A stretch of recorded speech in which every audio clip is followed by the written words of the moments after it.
Beyonce, somebody's getting fired. Right, you getting fired, y'all. You're done. We said that earlier too. It's crazy. She keeping track. I'm keeping track. This is the third time. I'm a Virgo. That's what we do. We I love make y'all internal Virgos. lists. Y'all Virgos. I love Virgos. You gotta have a Virgo around you. They gonna keep you. We're gonna be like, we're running on a tight ship here. Keep going, keep pushing. I'm on my mission. Gotta do what's right now, and that's just how I'm feeling. Keep going, keep pushing. I'm on my mission. Gotta do what's right now, and that's just how I'm feeling. Keep going, keep going. You got it, babe. Going, keep going. Yeah. Going, keep going. Yeah. Hey guys, welcome back to the Keep Going, Keep Pushing podcast. My name is Jade, and I am so excited for this next guest. She is my friend, my girl, Miss Nicola Jean. We went to high school together. I was a dance major. Yes, that's right. We went to GCIT Performing Arts High School. Yeah. I was a dance major, but drama was calling me. Like, drama was I calling remember me. I was friends with all the drama people. Like, you literally, and then you always like in the black box and like in there. And it's so funny. I have this one picture with you, and it's so funny. It's taken on my little Samsung Galaxy with the keyboard. Yeah. Remember the keyboard phones? And it's like 100 like micropixels, and we're like you can barely make out that it's us in the photo, and I love it. Send it to you because you gotta send it to me. You probably don't even remember, but you guys send it to me. We have so many pictures together. I mean, and that's why I'm happy to have you on this podcast because at that time, like we were both artists. Yep. We were both going to a performing arts school, doing our majors, and I don't know. I just felt like you were somebody that got me. Like, even though I was a dance major, I just felt at home with all the drama kids, and I just felt like our friendship was definitely like so amazing at that time. Like because I really connected with you, and I'm happy that you're here. Like we're back together. It's off of a post. Yeah, literally. I always love because I feel like my favorite friends to have are my friends who like we reconnect over and over again. Like we may not talk every single day, but we're always supporting each other because I always see your posts. I know you see my posts. We always show love. We always support each other, and we always end up reconnecting. Yeah. And I'm like a big believer in fate and like, meeting people at the right time and like having like meetups with people and stuff like that at the right time when you need it the most. And even this, like, I feel like as an artist, I go through a lot of periods where I'm like, like maybe this is like maybe I should just like chill for a little bit. Like maybe I should just go get a normal job and go resign myself to working 9 to 5 the rest of my life. And then I have moments and you're like, hey, you want to be on my podcast? And I'm like, oh my God, yes. And then we talked about briefly about what your podcast is about, and I was like, see, like this came at the exact moment I needed it. So, because I've had a crazy past couple years of my life, and so so I'm just very happy to be here. Oh, I'm so happy to give you like that you're here. Like it makes me so happy because it's like we get to connect and rekindle like our friendship and really like just make up for lost time. You know? So all right, so I want to give you a proper introduction. So you act. She's a actress, a model. One of the most fun people that I know. And, I mean, we say how we met, which is at GCIT and then doing thespian. And GCIT, for people who don't know, is I like to say it's a performing arts high school like Victorious, but that's what I said. Okay, it basically is. I was a dance major. Yes, and I was a drama major. So it's performing arts, but it has other things. Yeah, I think performing arts school with other things. And then like our section of it was because you could go there for different things like bakery, culinary, cosmetology, whatever. And the performing arts program is basically kind of like Glee Club.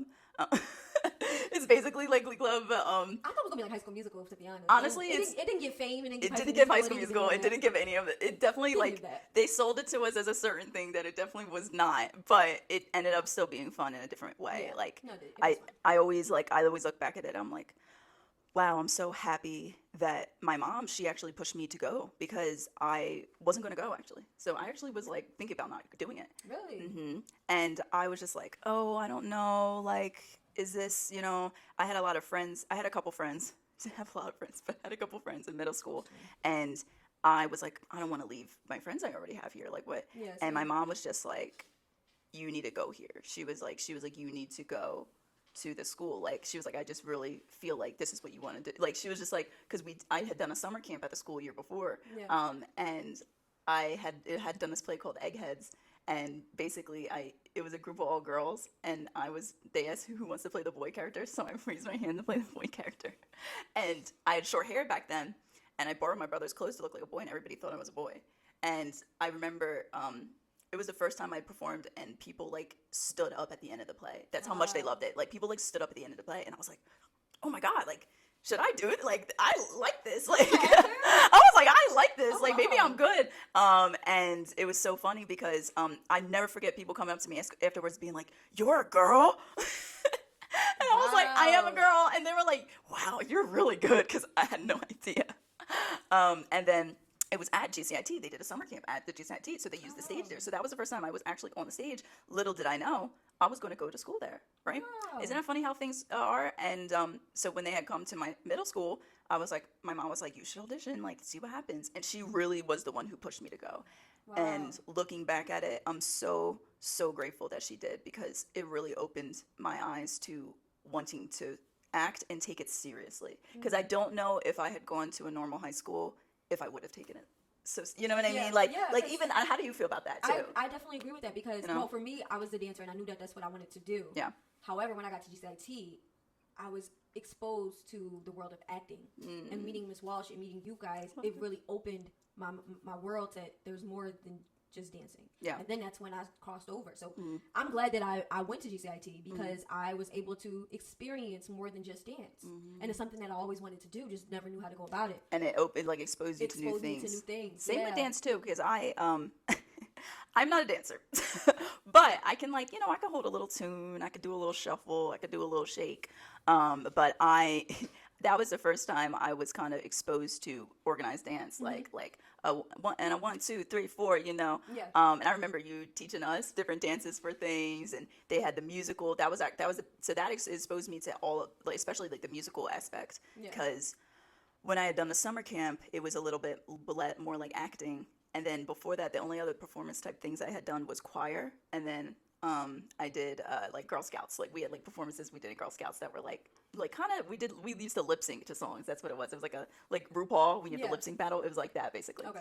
And so I agree. It's sometimes you have to go somewhere and realize oh, this is why I was supposed to do this. This is why I was supposed to be here.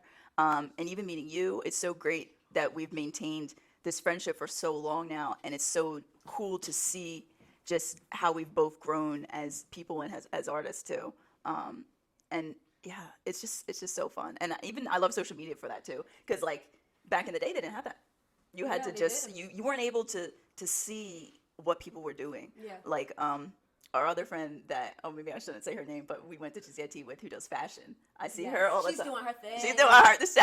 Shout out to, you can say her name because it's positive. Mia. Mia, you doing your thing, girl. Mia Lazaro, shout out to her. You doing your thing, girl. Beautiful, beautiful girl. She was always so talented. That was a mutual friend too. We love Mia. It's crazy how I love her, Libra Queen.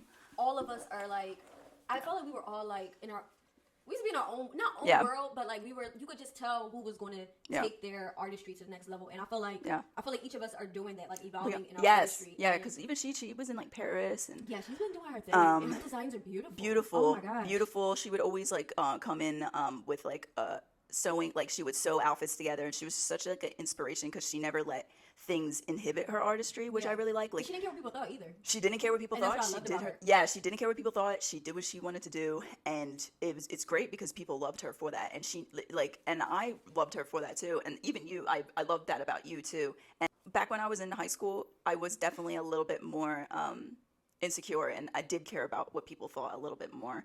And when I got to college, I really came out my shell. I mean, you could probably see from that. Yeah, when I went to college, I really feel like I came out my shell, and that was due to my good friends in Seth and Carrie in college. They were so girl, you're that girl. They're so much fun. They're so much fun. I love them. Shout out to Gotham Sirens. That was our name. So we were I was my friend Seth, who would be like, "You're Kitty Girl," and I was like, "Okay, I'm Kitty Girl." And so I was Catwoman.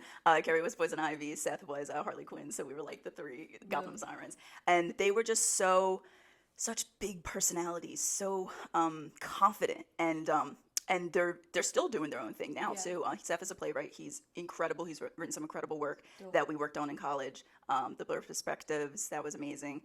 Carrie, he directed Trigger Warning, and he now is he's overseas, and he goes on tour. I love my friends and how it's everybody's always it's like when you're a creative, you're surrounded by creative people. Yeah. And I never was that person that was like jealous of my, like, oh, like I'm gonna sit here and hate what? Like, why would I do that? Like, I'm gonna support and I'm gonna be like, and because you have to keep those type of people around you as an artist in order to want to keep doing it too, in my opinion, because that's how you get motivated. That's how you get motivated. And even looking up to celebrities is one thing, of course, because we were just talking about Beyonce earlier. Right. Amazing. And but it's something about having the people around, like it's a different type of inspiration. Because I mean, celebrities sometimes show you what they want you to see.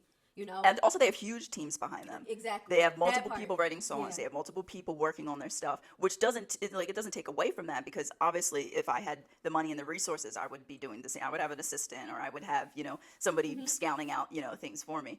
And so everybody has to start from the bottom to work up to that. But it is something about having like those people that came up with you too. I feel like those people that, started with you in the game. Yeah. It's important to have that community. Like, yeah. Yeah. And I mean, you're definitely somebody I consider my community, like, and that's why I'm so excited to have this podcast, because it's really showing a light on all the people that inspire me and that I've either worked with or just shining a light and just creating that, especially in this area. I feel like it's needed. And back to what you were saying about the jealousy thing, I just don't understand that thinking. That some people have with the whole jealousy thing, like, and in spirit, like the spiritual terms, they call it like the evil eye. Yeah, like, I actually wear this evil eye bracelet. I don't have it on right now, but I'll wear it sometimes, and I really do feel like that. And I also believe in God as well, and I'll pray, and I'll be like, listen, like I'll just be like, protection, and protection for my friends, protection for my family as well, because people are really, it's crazy because we live in this age of, it's like everybody can see you all the time type of thing, and it's really eerie. Even as a performer, it's kind of eerie, because it's like a part of you is like at least for me, a part of me is like, yes, like I want my stuff out there, like I want everybody to see me, but then a part of me is also like, what if I just deactivated everything and just nobody saw me for like 2 months and then it just like came back, and I feel like it's finding that middle ground between things and being like, okay, or just being at peace with knowing that people are going to look at you. There's going to be some people that are supporting you, and there's going to be some people that maybe aren't. There's going to be but I feel like another thing for the most part is we're so preoccupied of thinking about ourselves and our work and different things sometimes that sometimes people also just don't even care. Like people aren't taking it as serious as you are too. Like they're not really, it's not even like that. So I feel like that's a good way to like get out of your head and just be like, I'm just going to do my thing. Just do it. Like, and definitely, because it's definitely, like you said, it's definitely easy to get off track with being, seeing who's doing what. And I think that's the downside of social media,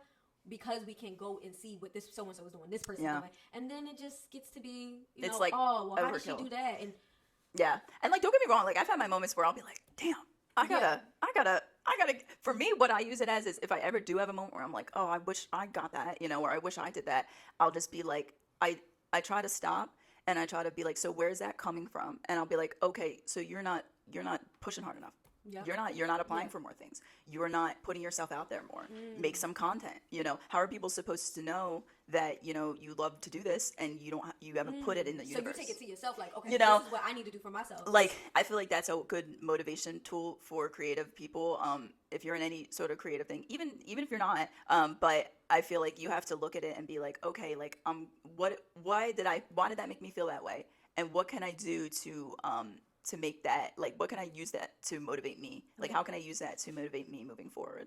And how can I use that to be like, to keep pushing and stuff like that too. Right. So that all just circles back into having those creative people around you. So like, I actually will, even if I'm feeling in a down mood, I'll literally go on my friends. I'll be like, what's she doing? And I'll be like, oh my God. And then I'll be like, what's she doing? I'll be like, oh, and I'll be like, I'll take inspiration from it, and I'll be like, okay. I have a friend who makes a lot of, she makes a lot of content about acting and stuff. Her name is Ariana Berry. Shout out, she knows. And she's such this ball of energy and light, and she's consistently making her content. She's beautiful, and she's consistent with it, and it will make me be like, oh my God, like I gotta do that, like like I gotta get out here more. But you use it as an inspirational. Because I mean, jealousy is a big thing of human nature. We all want certain things, like but I feel like it's channeling that and putting it in like just twisting it around to help you rather than hinder you. Because then you can be jealous and just not do anything, and then you're just sitting there being a hater. Like nobody likes that. Like Yeah, get out of here. Right. You know, Right. like we don't, you know, you don't need that. Right. And so that's why I do like to keep those type of people around me, like the kind of like people pushing forward through different things. Because another thing is you never know what somebody's going through. Yeah. Behind closed doors, you never know what somebody's going through. And so you really just have to, I think it's like taking that judgment away and then just also just focusing on your own thing. Because that is the other danger of social media is doom scrolling and then, oh, this person, like even people you don't know. Because I think that's the biggest thing about social media that's crazy lately is that there's so much. I feel like when Instagram was first invented, it was like just your friends and stuff, and you were just seeing your friends. When it first came out, right? Remember? And now it's really like it's like a lot of influencers. It's a lot of like people that you don't even know, and you're seeing, you know. Yep. And it's like almost like an overkill because it's like because I've listened to a lot of different podcasts and like this one guy I really like, K.G.K.P. He's super motivational, and he was like I was like that. I was like watching stuff, and you know, he was like, and then I just did it. And he was like, his biggest thing is like, just do it. Stop sitting there feeling sorry for yourself. Stop sitting there feeling type of way. You just have to go and do it. Because somebody else is. Somebody else is doing it. And you'll even see, like, you might even see somebody who you might consider like, oh, like, I don't like I didn't know she wasn't even that good, and now look, she's out here or whatever. And it's really like, I think because it's a cross between luck, it's like to get big or to get well known. And even for me, it's not necessary. Yeah, it's who you know, but it's not even necessarily like it's like, I think it's also knowing what you want. Do you want fame, or do you actually just want to be successful in what you set out to do? Because it's a difference. And that's the the difference between the two. You're right. And there's a lot of like, good. I feel like, and I feel like social media is a lot of like, I would just want to be famous. Like, I just want to be like a celebrity. And it's like then that also shows like who inspires you and stuff like that too. Yeah. But like for me, it's like, I'm an actor. I want to be in pieces that speak to me. Yeah. I want to be in works that like change the world. I want to play a character that really speaks to somebody, and really, they're really like, wow, like that made me just think, like thought-provoking art or art that thought-provoking art. I like you know, even something that speaks to a political thing or a political message, or it speaks to like I'm adopted. It could speak to something about that, you know, that kind of things, like to what speaks to you and choosing the right things to do, that goes into that too.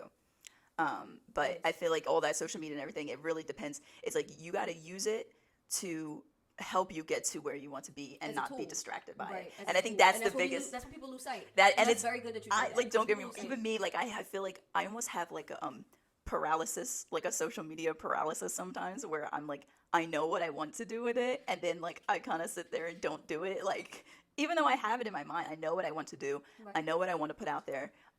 But I feel like I get in my head too much about it. So it's like I need to be more of a doer in spreading my content out there, and what, you know, my acting, like making videos, making reels, and putting that out there, and being less distracted. It's hard. It's hard in our day and time right now. But it's so hard. Like you said, you got to do it because somebody else is. And we're also in the age of, you have to market yourself too, and that's difficult. Social media presence is like such a big part, and it's crazy how it is. But in our artistry, whether you're a dancer, actor, musician, it's a huge part, because it's just it's the first thing people see. It's more of like a business card now. Yeah, it's almost like your comp card. It's like your resume, and because, you know, I have like Actors Access, and I have like the casting networks, which are like the big acting, you know, casting sites. But a lot of it is who you know. A lot of it is nepotism's a huge thing. That's a big thing in the industry. And there's people don't know. Like, and I'm not going to name names of any celebrities, but all I have to say is, if you're watching a show and you really like somebody in the show, look them up on IMDb, look them up on Wikipedia, and go into early life and look at what their parents did. Yeah, it's a lot of actors that I had no idea where. And you'll be like, Nepo babies. Yeah, I had no idea, and I'm like, it all makes sense. And it's like, we're not discrediting them, but no, because it's like literally, because there's some Nepo babies I love, like Jane Fonda. She's a Nepo baby, and I love her. Willow Smith. Nepo babies. Will and Jaden, Nepo babies, but they're so but talented. They're talented. But I love when a Nepo baby. I love when a Nepo baby is talented. Then when you're out here just taking everybody's jobs, and you're not talented. Then it's like you gotta go somewhere. Right. You gotta go somewhere. Now I'm getting stressed out. Yeah. Like what are you here for? When somebody else could be in your spot doing much better. Right. People who just weren't given that opportunity or don't have the means to get there. Yeah. And I think that's because nobody's saying Nepo babies can't do things, but it's like Willow and Jaden are great examples of taking what's given to them and developing so much art from it that's so genuine and like from the soul, that you're like, oh wow.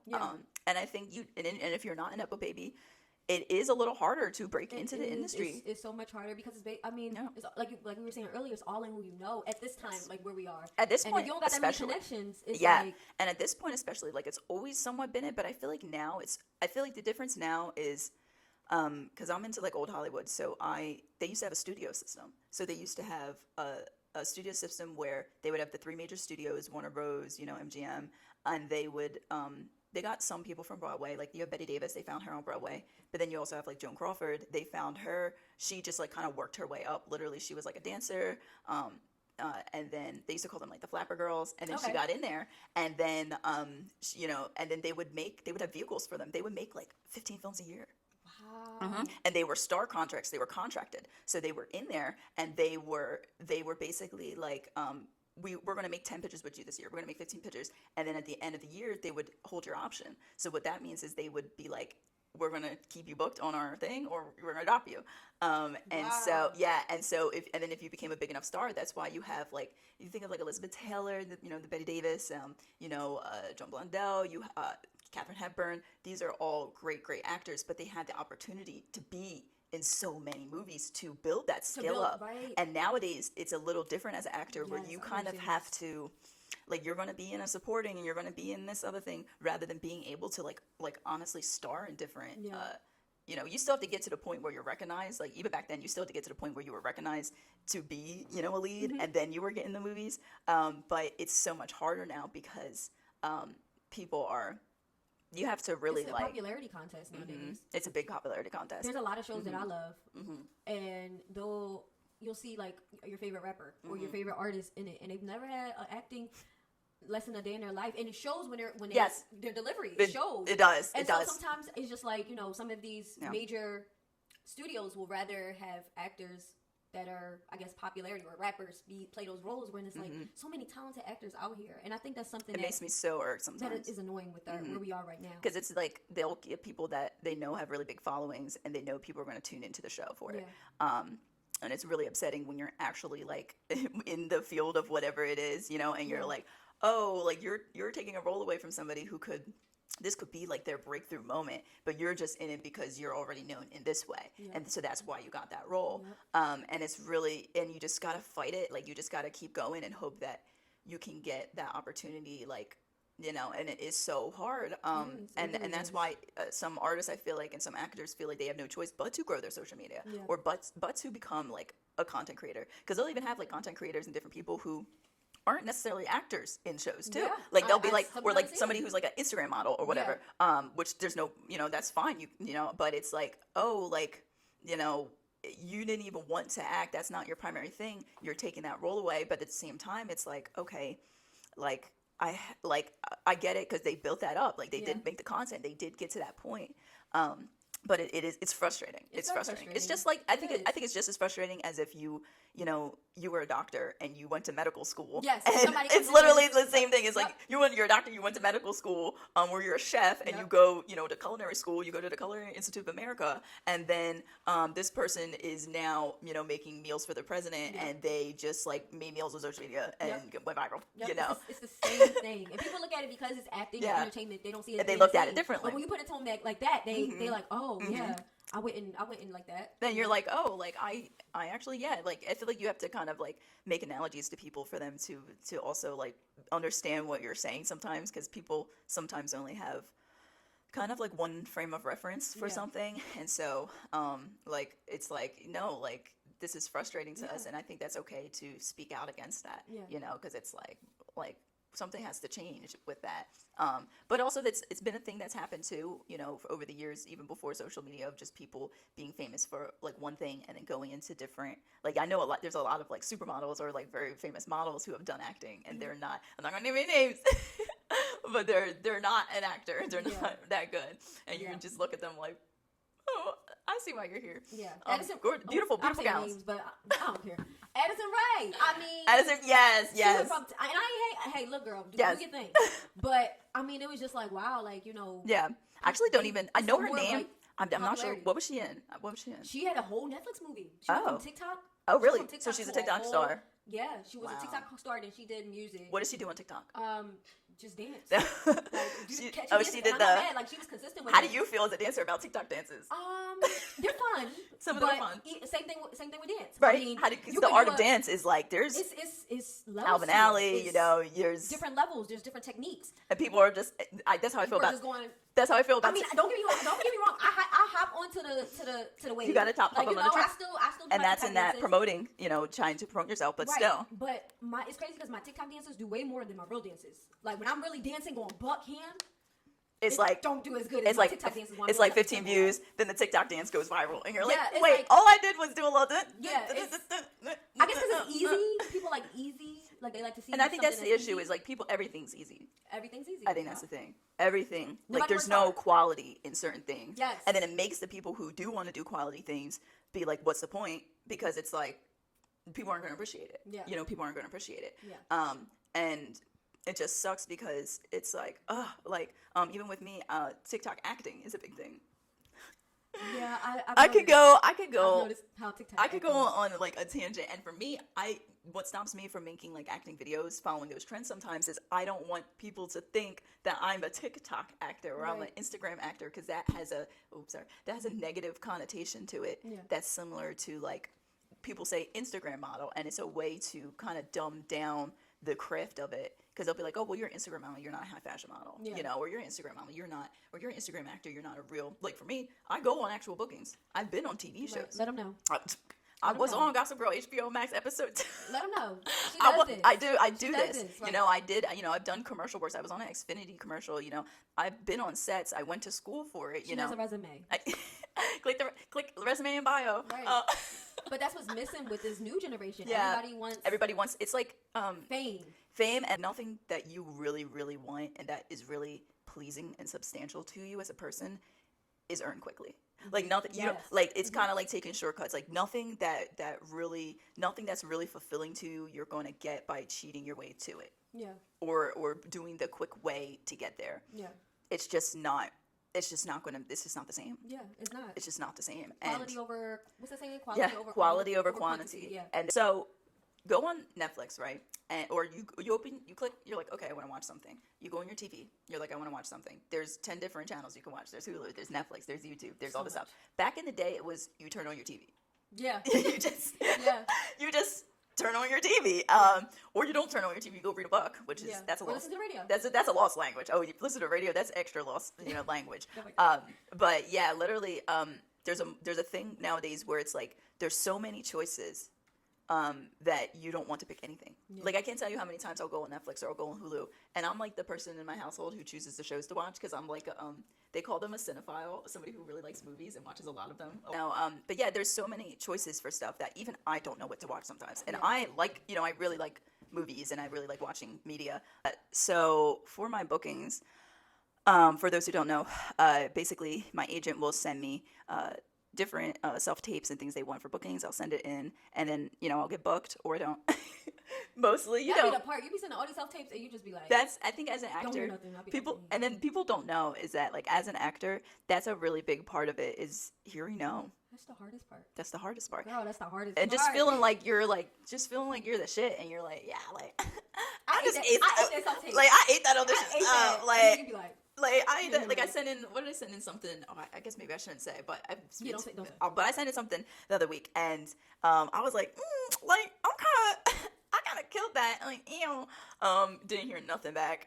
And then like I booked something different, but it just or I'll be on the casting sites applying for stuff. Like yeah, they're gonna hit me back about that. No.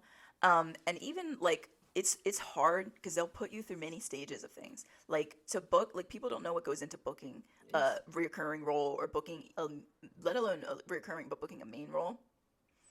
There's a lot that goes into it. Like they'll put you, like I had a friend who got something and then you have to do the table, you have to go re-audition in person, then they call you back and then you have to do a screen test. You have to go do a chemistry, like test with the, whatever, reading with the other actor or, then you have to go and they could have you on hold for a while, months. And still be looking at other people. And then you don't get it.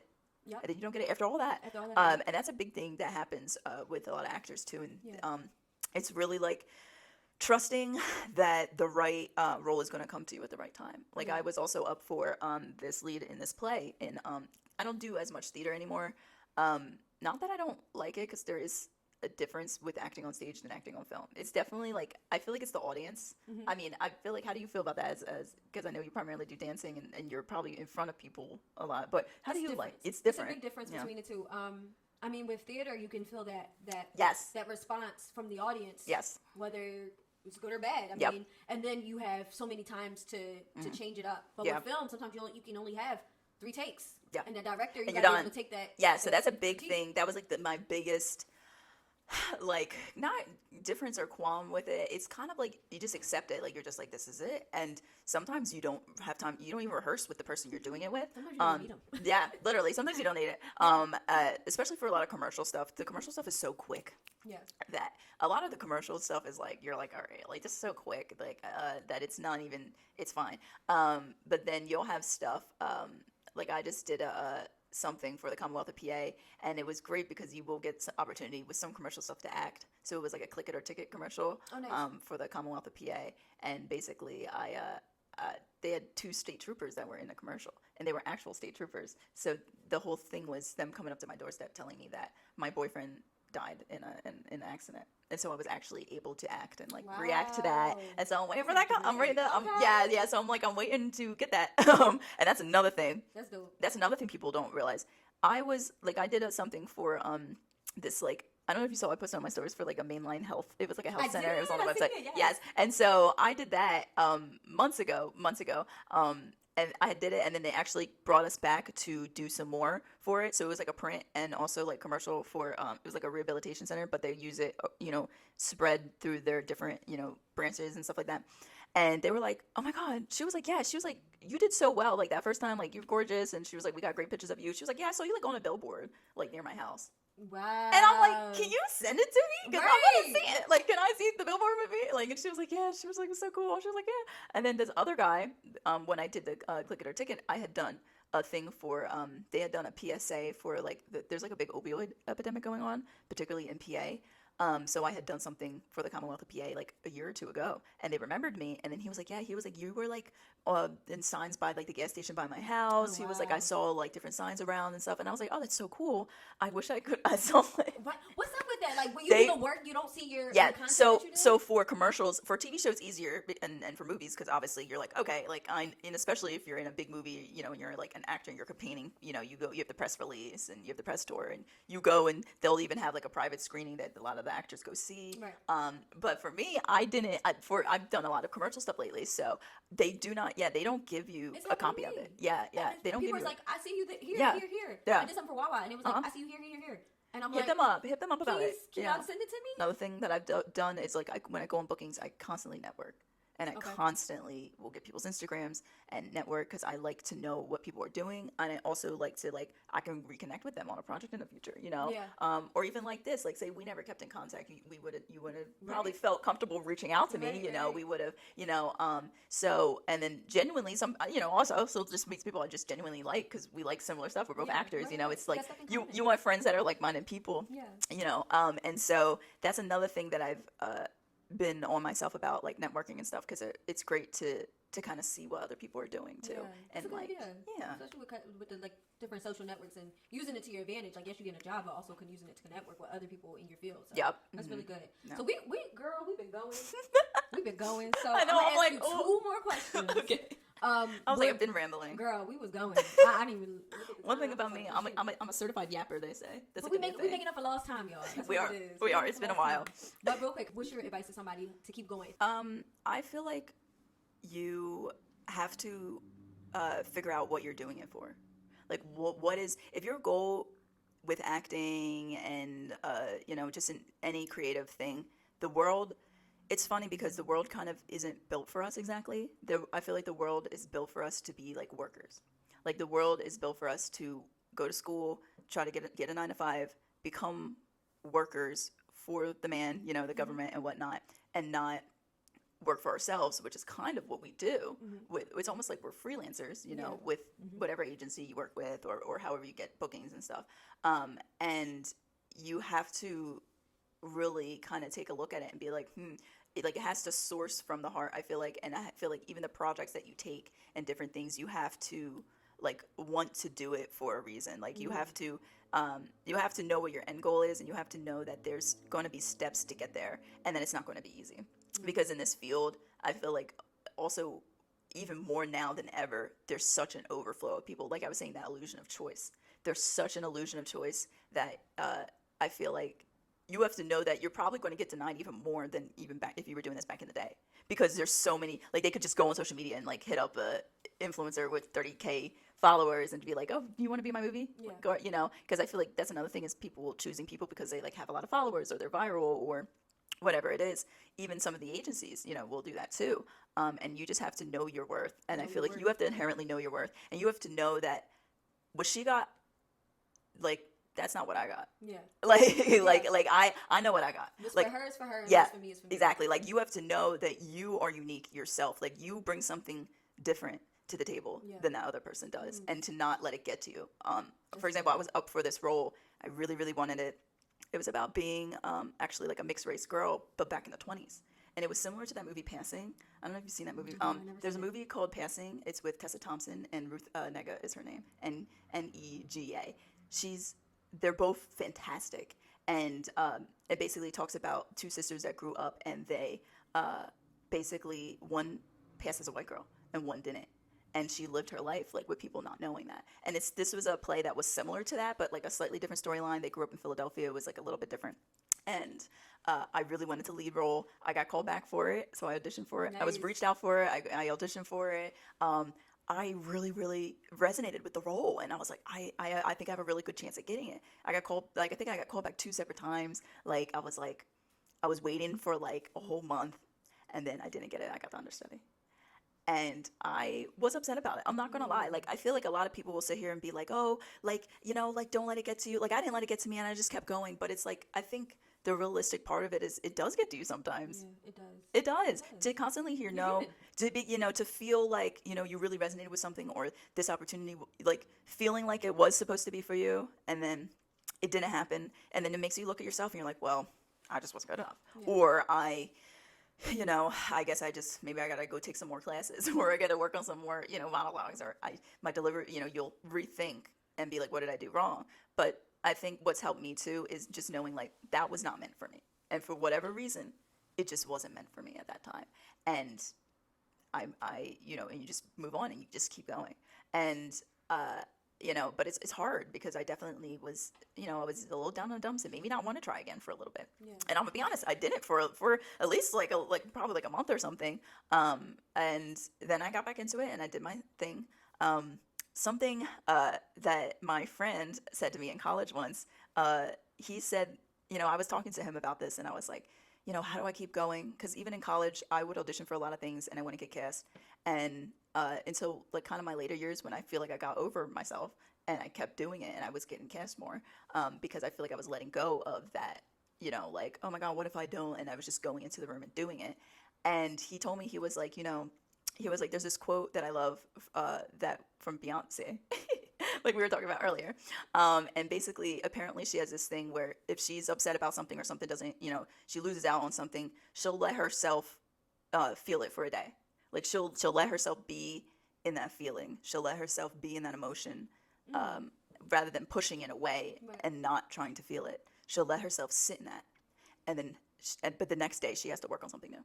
or the next day she's like, by the next day she's on to the next thing. And that explains why her work ethic is the way it is. And her work ethic is amazing. It's amazing. Well, that's good. Yeah, like and I think that's that's testament. I mean, you can see that like her career is such longevity to her.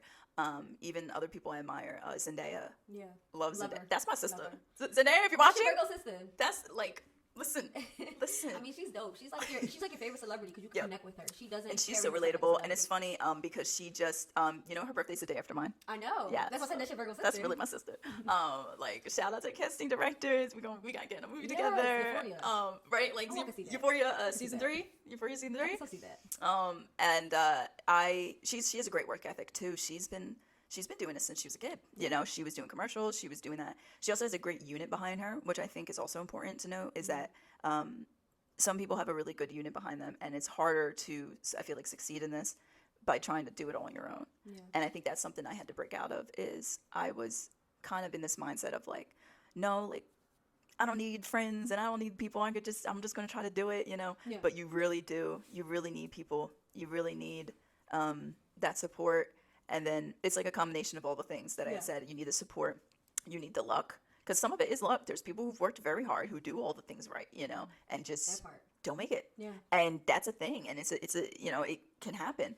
And it's like a combination it's a combination of luck. It's a combination of putting yourself out there. It's a combination of talking to the right people, networking with the right people, so that I feel like they can also help you know the next avenues to take. Because I feel like that's another thing for me sometimes where I'm like, so what do I do next? Yeah. Like, well, this isn't working, or I've been doing this and I feel like this, I feel a little stagnant in this area. Yeah. What can I do next? Like, what can I do moving forward? Or how can I expand my reach more? Yeah. Or, do I go back to school? That's a big thing for my age group right now, because we're like, in our mid-20s. So we're at that point where we're like, well, I have some friends who are in grad school, and then I have some friends who already did it.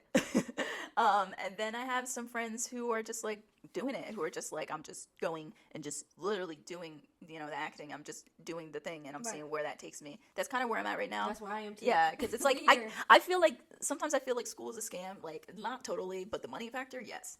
The money factor, the money factor, 100%. Yes. The money factor, the debt isn't real. And it's a whole system to keep the poor poor. Yep. We talk about so many things today. We're getting. I'm a yapper. One thing about me, I'm gonna jump. About it all. We're getting all the bullet points. One thing for me, I'm gonna jump from subject to subject, but they'll all kind of go together still. No, it all. But it's all what. But it's true, because that's what we go through as an artist, and how we got to keep going regardless. Yeah, so and it's hard. Everything that needs to be. No, and it's so hard. And yeah, because it's like there's a lot of people who are like, oh, should I do acting school? Should I even do that? I feel like that's another avenue. But I would say I will say I do feel like, because I went to college, so a little more background, I went to GCIT for acting, and then I also went to college for acting and directing too, and new media communications as my minor at Rowan University. And it definitely prepared me in a lot of ways, because the only thing I wish is that it was in a more somewhat substantial way, in a sense that like I left there with an agent, or I left there with to help you be to break in the industry. Yes, like I left there like with a concrete like management team, or I left there with a concrete agent, because there's other schools that you do that like you do like a showcase at the end of college, and then an agent or a representative will hit you up. Yeah. And there's some people who we did do a showcase with one of my instructors, Michael D. Morgan. Love him. He is one of my professors that really I feel like he saw something in me, and he ran an acting on camera class. Oh, and that was the first times that I really was kind of on camera, because I've done acting itself for a while, but being on camera is different than just acting. Because stage acting and camera, film, TV acting is a little different. You have to not dumb things down, but not be as big. As you can see, I'm very like lively. Like if I was on camera, if I was like on a TV show, I'd have to be a little smaller with my gestures, or a little bit less animated. That's a note I used to get, honestly. Yeah. I mean, sitting down, I'm in a space. Yeah. I mean, from being like thespian, like exactly, because when you're acting in a theater, you have to play out to the whole audience. Everybody in the back. Everybody's in the back, like you back there. You have to play out to everybody, because you could play. Like our stage in GCIT was like 300 something, 400, I don't know, something like that. And then in college, the stage was even bigger. The Rowan stage is like, I don't know, 800 to somewhere around that 1,000. Wow. Then they even have the other music hall stage, which is even bigger. That stage is like, because they have like, it's like up there. And so you have to be big and you have to be extra and you have to be very like animated like that. Yeah. And then it's just funny because it's different, but I'm so happy that I did that acting on camera class with him, and he was saying he was like, I see something. He was like, I could really see you in movies. Wow. And he was like, I could really see you in film. And I really loved that he said that, because sometimes people don't know the effect you have on them. Yeah, and it's great to get that. I mean, we were just talking about this in the last podcast. It's great to have that one yes and that one person that's rooting for you. And Lady Gaga's, there could be 99 people in the room. It only takes that one person to say yes. That one person to just say, I see you. To say, I see you. Or, yes. And even like my parents were that for me. The fact that they let me do acting school, which a lot of parents would not. Like, a lot of parents would be like, girl, if you don't go be a doctor, like, and make me some money. Like, even I have that right now with like trying to help my younger sister. What is some advice that you would give to your younger self? Younger Nicola. What would you say to younger Nicola? I would say, if I had to give some advice to my younger self, I would tell her to not care so much about literally everything, but like in the sense of not care what people think so much of me, and that I'm different for a reason, and to embrace that. Nice. And to lean into that, because what makes you is going to get you very far in life, and that you're going to find the right people who love you and care for you exactly as you are, and to never give up what you really want to do, because guess what, you're still acting, you're still doing what you want to do. Period. And that's because you kind of held on to that, and to just keep going, keep pushing. Period. Oh, what a way to close. Oh my gosh. So again, thank you so much for being here. This was such a authentic episode, because I mean, one, it was great for us to catch up, but also to connect on just a level that we're just in the same place. It feels like the same space. So it just felt very natural, and it felt great to see you. I know somebody can take something and relate to something that you were saying, whether they're an actor, musician, whatever it is. Somebody can take something from this. So I want to say thank you guys for watching the Keep Going, Keep Pushing podcast. You can find Nicola at the Nicola Jean on Instagram. It's gonna pop up right here. It's gonna pop up. It's gonna pop up somewhere here. So make sure y'all follow her. Again, I'm your host Jade, and I will see you guys in the next episode. Thank you. Hey, thank you so much for having me today. My name is Nicola Jean. You can follow me at the Nicola Jean on Instagram, and I'm so happy to be here on my Good Friends podcast. Keep going, keep pushing. Keep going, keep pushing. I'm on my mission.